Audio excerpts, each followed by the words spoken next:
Normally ഒരു web ആപ്ലിക്കേഷൻ്റെ കേസിൽ നമ്മുടെ ആപ്ലിക്കേഷൻ ഉണ്ടാവുക, നമ്മുടെ വെബ് ആപ്ലിക്കേഷൻ ആണെങ്കിലും ബ്രൗസറിലാണ് റൺ ചെയ്യുന്നുണ്ടാവുക.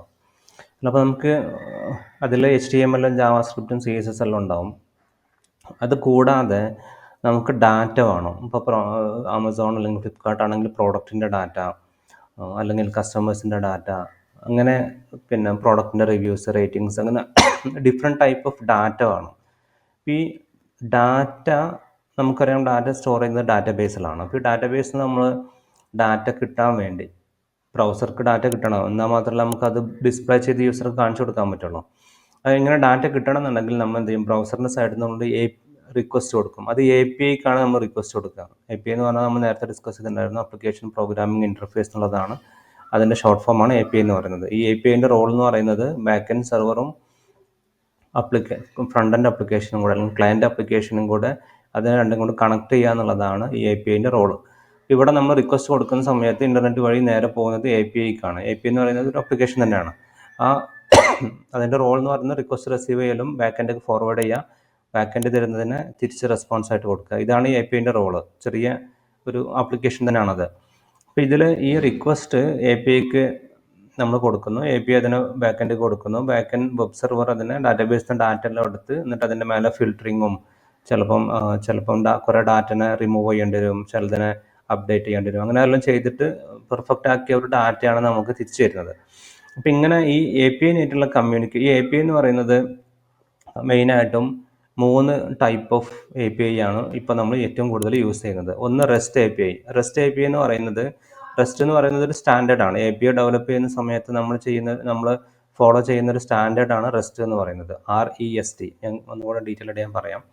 പിന്നുള്ളത് GraphQL API ഉണ്ട്. അത് കൂടാതെ നമുക്ക് SOAP API എന്ന് പറയുന്നത്. SOAP എല്ലാം ഇപ്പം ഏകദേശം ഔട്ട്ഡേറ്റഡ് ആണ്. മുമ്പ് അതെല്ലാം ഉപയോഗിച്ചിട്ടുണ്ടായിരുന്നു. ഇപ്പോൾ RESTും GraphQL API മാത്രമേ ഇപ്പോൾ മാർക്കറ്റിൽ ഉപയോഗിക്കുന്നുള്ളൂ. അതിൽ ഏറ്റവും കൂടുതൽ ഉപയോഗിക്കുന്നത് REST API തന്നെയാണ്. ഏറ്റവും കൂടുതൽ ആപ്ലിക്കേഷനിൽ നമ്മൾ ഉപയോഗിക്കുക. അപ്പോൾ ഈ REST API എന്ന് പറഞ്ഞുകൊണ്ട് എന്താണ് ഉദ്ദേശിക്കുന്നത്?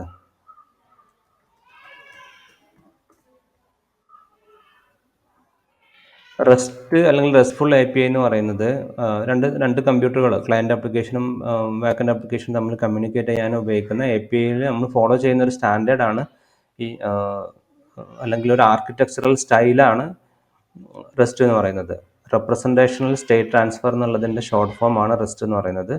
അപ്പം അതൊരു ആർക്കിടെക്ചറൽ സ്റ്റൈലാണ്. നിങ്ങൾ API ഡെവലപ്പ് ചെയ്യുന്ന സമയത്ത് നമ്മളങ്ങനെ ഒരു സ്റ്റാൻഡേർഡ് ഫോളോ ചെയ്യുന്നുണ്ടെങ്കിൽ മറ്റുള്ള ഡെവലപ്പേഴ്സിന് അത് വളരെ സിമ്പിളായിട്ട് മനസ്സിലാവും, അല്ലേ? ഇപ്പം നമ്മൾ പൊതുവെ ഇപ്പം ഏത് ഫീൽഡിലും വർക്ക് ചെയ്യുന്ന ആളുകൾക്കറിയാം. ഇപ്പോൾ ഒരു അക്കൗണ്ടൻ്റായിട്ട് വർക്ക് ചെയ്യുകയാണെങ്കിൽ അവർ കുറേ ടേംസ് ഉപയോഗിക്കുന്നുണ്ടാവും. Debit, credit, journal entry. അതങ്ങനെ എന്തിനു വേണ്ടിയാണ് അങ്ങനെ ടേംസ് ഉപയോഗിക്കുന്നത്? അങ്ങനെ ടേംസ് ഉപയോഗിച്ചിട്ടില്ല എന്നുണ്ടെങ്കിൽ മറ്റ് അക്കൗണ്ടൻസിന് ഒന്നും മനസ്സിലാവില്ല. ഓരോ പ്രാവശ്യം നമ്മൾ ഡെബിറ്റ് എന്താണെന്നുള്ളതും ക്രെഡിറ്റ് എന്താണെന്നുള്ളതും എനിക്കിഷ്ടമുള്ള പേരാണ് ഞാൻ വിളിക്കുന്നതെന്നുണ്ടെങ്കിൽ ഓരോ പ്രാവശ്യത്തെ എക്സ്പ്ലെയിൻ ചെയ്ത് കൊടുക്കണം.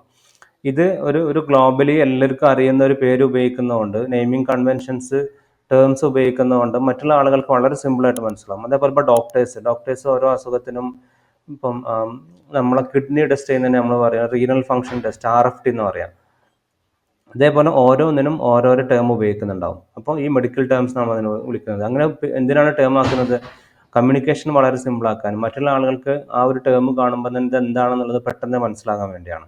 അതേപോലെ തന്നെയാണ് നമ്മുടെ ഡെവലപ്മെൻറ്റ് സൈഡിൽ API ഡെവലപ്പ് ചെയ്യുന്ന സമയത്ത് വളരെ സിമ്പിളായിട്ട് മറ്റു ഡെവലപ്പേഴ്സിന് മനസ്സിലാകാൻ വേണ്ടി നമ്മൾ ഫോളോ ചെയ്യുന്ന ഒരു സ്റ്റാൻഡേർഡാണ്, ഒരു ആർക്കിടെക്ചറൽ സ്റ്റൈലാണ് ഒരു REST API എന്ന് പറയുന്നത്. ഓക്കെ, ഈ REST APIയിൽ നമുക്ക് ഡാറ്റ നമുക്ക് ബാക്ക് എൻഡിൽ നിന്ന് കിട്ടണമല്ലോ. അപ്പോൾ നമുക്ക് ഡാറ്റ കിട്ടണമെന്നുണ്ടെങ്കിൽ നമുക്ക് ഡാറ്റ ഇങ്ങോട്ട് എടുക്കാൻ വേണ്ടി, ഇപ്പോൾ ഒരു എക്സാമ്പിൾ പറയുകയാണെങ്കിൽ എനിക്ക് പ്രോഡക്ട്സിൻ്റെ ഡാറ്റ കിട്ടണമെന്നുണ്ടെങ്കിൽ ഞാൻ അതിന് കൊടുക്കുന്ന APIക്ക് നമുക്ക് എപ്പോഴും ഒരു URL ഉണ്ടാവും. URLൻ്റെ ഫോർമാറ്റ് എന്ന് പറയുന്നത്, ഇപ്പോൾ ഞാൻ കീബോർഡിൻ്റെതാണെന്നുണ്ടെങ്കിൽ keyboard.com/API/ മിക്കവാറും സമയത്ത് നമ്മൾ വേർഷൻസ് കൊടുക്കും. എന്തിനാണ് വേർഷൻസ് കൊടുക്കുന്നത് വെച്ചിട്ടുണ്ടെങ്കിൽ, നേരത്തെ നമ്മളിപ്പോൾ ഒരു API ഉണ്ടാക്കി അത് കുറേ ആപ്ലിക്കേഷൻ നമ്മൾ ഉപയോഗിക്കുന്നുണ്ട്. പിന്നീട് നമുക്ക് ആ APIയിൽ പെട്ടെന്ന് മാറ്റങ്ങൾ വരുത്താൻ കഴിയില്ല. കാരണം നമ്മൾ മാറ്റം വരുത്തി കഴിഞ്ഞാൽ അത് ക്ലയൻറ്റ് ആപ്ലിക്കേഷനെ ബാധിക്കും. നമുക്ക് പുതിയ മേജറായിട്ടുള്ള ചേഞ്ചസ് വരുത്തണമെന്നുണ്ടെങ്കിൽ നമ്മൾ V2 ആക്കിയിട്ട് ക്രിയേറ്റ് ചെയ്യും. അതിനാണ് നമ്മൾ വേർഷൻസ് ഉപയോഗിക്കുന്നത്. അപ്പോൾ നമുക്ക് ഒരു URL ഉണ്ടാവുക API/v1/products ആണെന്നുണ്ടെങ്കിൽ ഇങ്ങനെ പ്രോഡക്ട്സ് എന്നുള്ളതാണ് ഉണ്ടാവുക. ഓക്കെ, ഇങ്ങനെയാണ് നമുക്ക് URL ഉണ്ടാവുക. അപ്പോൾ ഇങ്ങനെ URL വരുന്ന സമയത്ത് നമുക്കിത് ഡിഫറെൻ്റ് ആയിട്ടുള്ള പർപ്പസുകളുണ്ട്. ഒന്ന്, നമുക്ക് അവിടുന്ന് പ്രോഡക്ട്സിൻ്റെ ഡീറ്റെയിൽസ് ഇങ്ങോട്ട് കിട്ടാൻ.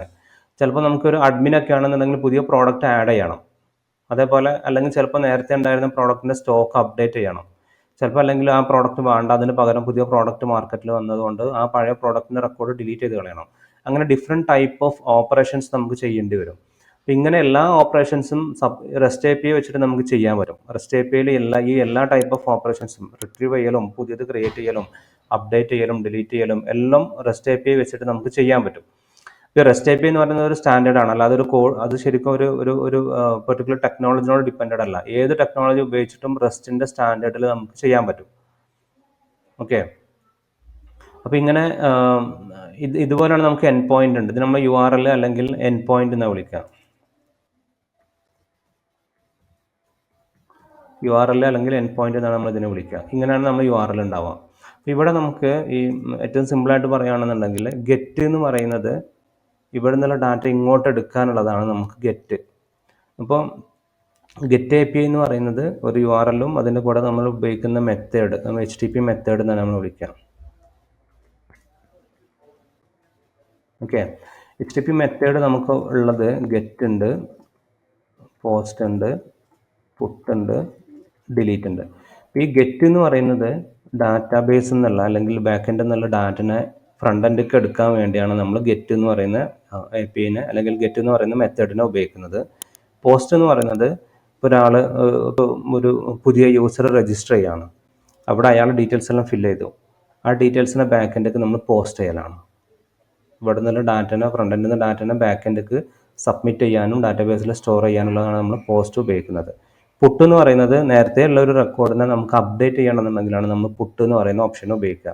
അതേപോലെ നേരത്തെ ഉണ്ടായിരുന്ന ഒരു റെക്കോർഡിനെ ഡിലീറ്റ് ചെയ്യണമെന്നുള്ളതാണ് നമ്മൾ ഡിലീറ്റ് എന്ന് പറയുന്ന ഓപ്ഷൻ ഉപയോഗിക്കുക.